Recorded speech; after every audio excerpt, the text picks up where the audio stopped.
Le film commence dans une ville appelée Palmera, où un jeune homme nommé Jaime vient d'obtenir son diplôme universitaire et s'apprête à retrouver sa famille. Pendant ce temps, la famille de Jaime, composée d'Alberto, Rocio, Nana et Milagro, discute entre eux et décide de ne pas annoncer les mauvaises nouvelles à Jaime. Peu après, Jaime retrouve sa famille et, après les avoir tous embrassés, il demande où se trouve son oncle, Rudy. Soudainement, Rudy arrive dans un véhicule et ramène Jaime et sa famille chez eux. Plus tard, pendant que Jaime mange, Milagro dit qu'elle a quelque chose d'important à lui dire, mais sa mère essaie de l'arrêter. Pourtant, Milagro insiste et dit à Jaime qu'ils sont sur le point de perdre la maison. Alberto révèle que le propriétaire de la maison a triplé le montant du loyer et qu'ils n'ont que 3 mois pour payer, sinon ils devront déménager. En entendant cela, Jaime dit qu'ils n'ont qu'à travailler davantage à l'atelier pour avoir assez d'argent pour payer le loyer. Mais à ce moment-là, Milagro révèle que la famille a perdu l'atelier à cause d'une entreprise appelée Corte. Pour aggraver la situation, la famille raconte à Jaime qu'Alberto a eu une crise cardiaque. Et, agacé, Jaime leur demande pourquoi ils ne lui ont rien dit. La famille explique qu'ils étaient heureux qu'il soit diplômé de l'université et qu'ils ne voulaient pas l'inquiéter. Plus tard dans la soirée, Jaime discute avec sa sœur et lui dit que c'était son devoir d'emmener la famille vers un avenir meilleur. C'est pourquoi Jaime promet à Milagro qu'il utilisera son diplôme pour travailler dans un meilleur endroit et que dans 5 ans, il sera riche et vivra dans un manoir avec sa famille. Quelque temps plus tard, Jaime admirait une vue magnifique depuis un manoir, mais il s'avère bientôt qu'en réalité, lui et sa sœur travaillaient comme agents d'entretien dans le manoir de la propriétaire de l'entreprise Cord, appelée Victoria. Pendant que Jaime parle avec sa sœur, il aperçoit Victoria et essaie d'attirer son attention, mais elle ne le remarque pas.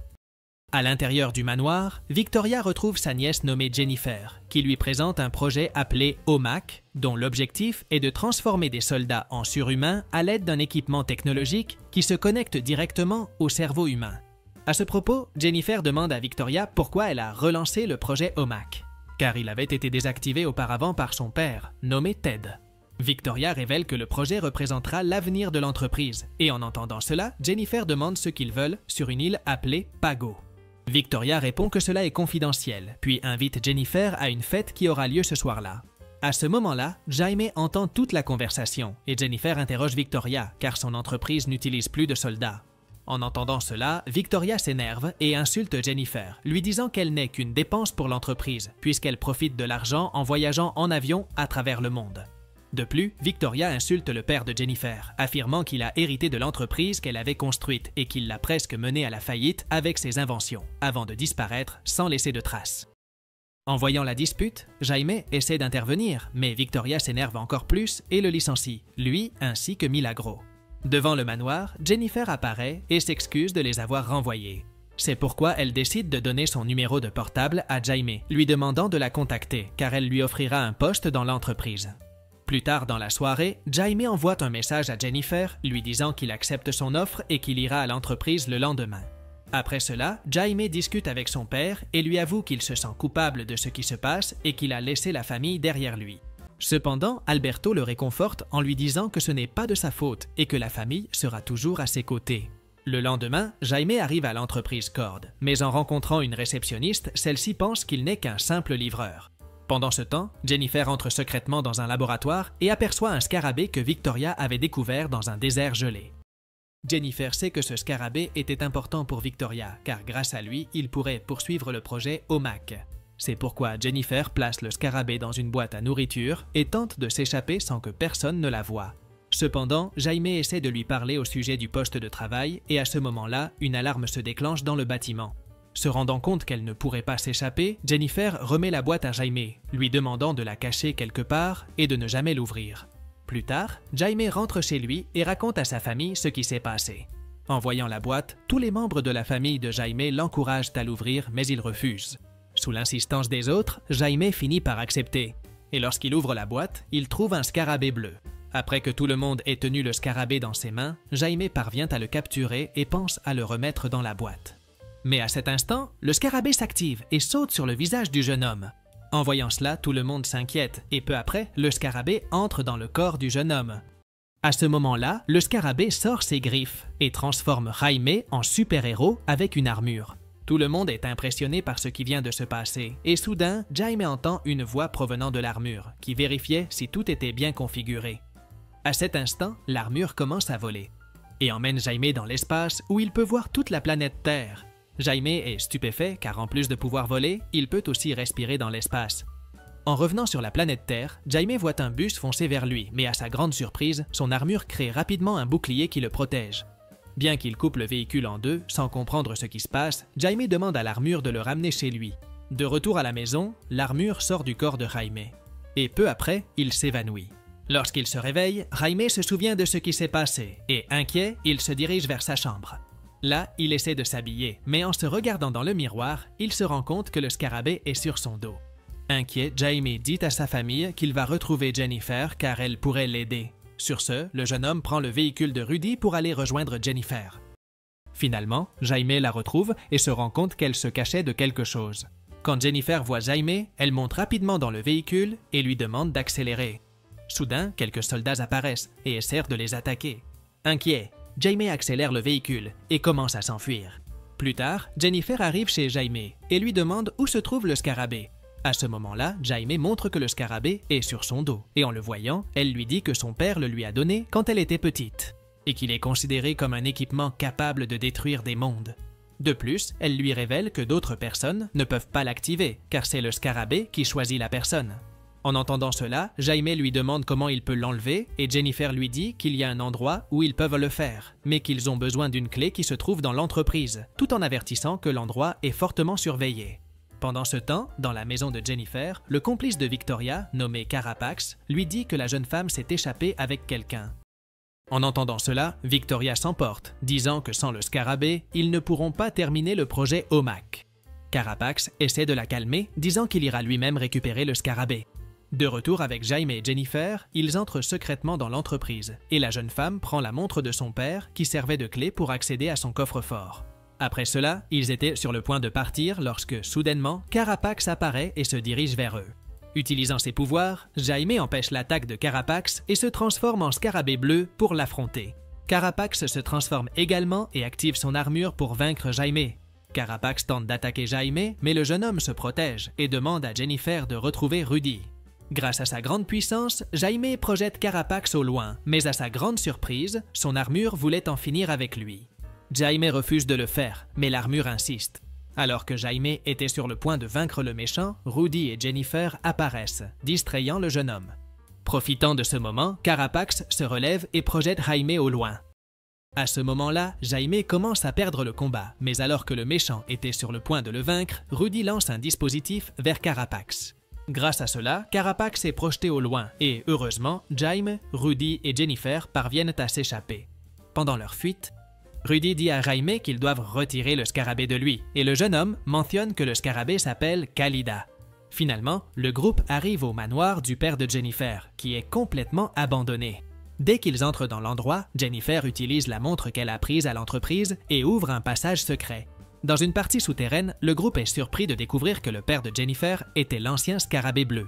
Jennifer raconte à Jaime et à Rudy que son père n'a jamais activé le scarabée qu'il lui avait donné et que c'est pour cette raison qu'il a préféré créer sa propre technologie pour devenir un héros et sauver la ville des méchants. À ce moment-là, Rudy propose de scanner le système de l'endroit pour découvrir comment retirer le scarabée de Jaime, tandis que Jaime et Jennifer montent pour discuter. Jennifer révèle que, pour une raison inconnue, le scarabée n'a jamais choisi son père, mais que malgré cela, il a décidé de devenir un héros, parce qu'il croyait que la ville avait besoin d'aide. Cependant, Jennifer explique que lorsque sa mère a quitté ce monde, son père s'est fâché et finit par disparaître sans laisser de traces. Après avoir raconté tout cela, Jennifer avoue qu'en voyant que Jaime avait une bonne relation avec sa famille, elle s'est sentie triste car elle aurait aussi aimé être plus proche de la sienne. Après ces confidences, Jaime et Jennifer étaient sur le point de s'embrasser, mais soudain Rudy apparaît, révélant qu'il a fait quelques découvertes. Dans la partie souterraine, Rudy explique que le scarabée est en réalité un extraterrestre doté de sa propre volonté, et qu'il est en train de se connecter au cerveau de Jaime pour s'unir à lui. Pour aggraver la situation, Rudy raconte à Jaime que la seule façon pour que le scarabée le quitte est de quitter ce monde. En entendant cela, Jaime se fâche et décide de quitter les lieux. Peu après, Rudy le retrouve et le réconforte, lui disant que, même si la situation est difficile, ils affronteront les épreuves ensemble. Soudain, Jennifer apparaît et les avertit que Victoria est proche. En voyant cela, Jaime se rend compte qu'elle se dirige vers la maison de ses parents. Dans la maison des parents de Jaime, les soldats de Victoria apparaissent et les encerclent. De retour avec Jaime, il essaie d'activer son armure, mais n'y parvient pas. C'est pourquoi il décide de sauter de là où il se trouve. Et rapidement, le scarabée active l'armure, permettant à Jaime de voler vers la maison de ses parents. Peu de temps après, Jaime arrive et protège sa famille avec un bouclier.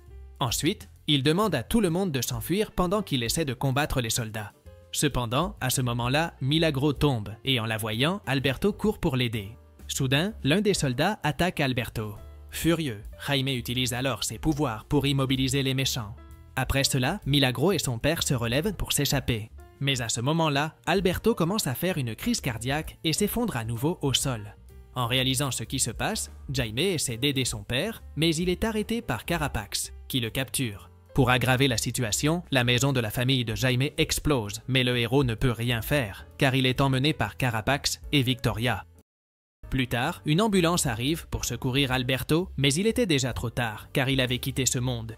Le lendemain, Nana retrouve la famille et les encourage à rester forts pour pouvoir aider Jaime. En voyant cela, Jennifer décide de se joindre à eux et les emmène dans le manoir de son père. Là-bas, elle entre dans la partie souterraine et active un vaisseau que Ted utilisait lorsqu'il était super-héros. Dès qu'ils montent à bord du vaisseau, Rudy prend le contrôle du véhicule et les conduit jusqu'à l'endroit où se trouvait Jaime. Pendant le voyage, Jennifer décide de montrer à la famille de Jaime tout l'équipement que son père utilisait et leur apprend à s'en servir pour se défendre des soldats de Victoria. Cependant, à la surprise du groupe, Nana sait très bien utiliser l'un des équipements grâce aux batailles qu'elle a menées dans son passé. Pendant ce temps, Jaime était retenu prisonnier dans une forteresse sur l'île Pago et là, Victoria lui révèle qu'ils vont transférer le code du scarabée à son projet OMAC. Cependant, en entendant cela, l'un des employés de Victoria la prévient que cela pourrait être dangereux, car cela pourrait coûter la vie à Jaime. Malgré tout, Victoria s'en moque et ordonne à l'employé d'effectuer le transfert du code. À ce moment-là, Jennifer et la famille de Jaime arrivent pour sauver le jeune homme, et Rudy utilise le vaisseau pour vaincre les soldats à l'extérieur. Après cela, Jennifer et Milagro descendent du vaisseau et essaient de découvrir où se trouve Jaime. Retour avec Victoria. Elle ordonne à son employé de lancer le transfert du code, et qu'ensuite il en finisse avec Jaime. N'ayant pas d'autre choix, l'employé active une machine, lançant ainsi le transfert. Pendant ce temps, Jennifer et Milagro arrivent à un endroit où il y avait des milliers d'unités OMAC qui étaient alimentées par le code du scarabée bleu. Le plan de Victoria était d'alimenter toutes les unités pour créer des super soldats. Cependant, quelque chose a commencé à mal tourner et l'employé de Victoria lui a dit que Jaime pourrait finir par être éliminé avant la fin du transfert. À ce moment-là, Jaime a une vision dans laquelle il voit son père, qui lui révèle qu'il a quitté ce monde, mais qu'il est là pour l'aider à vaincre Victoria. Alberto conseille à Jaime d'accepter son destin et d'arrêter de lutter contre le scarabée. Jaime accepte et après avoir fait ses adieux à son père, il s'unit à Khalida. Cependant, le processus de transfert du code était terminé, ce qui a rendu Carapax extrêmement puissant.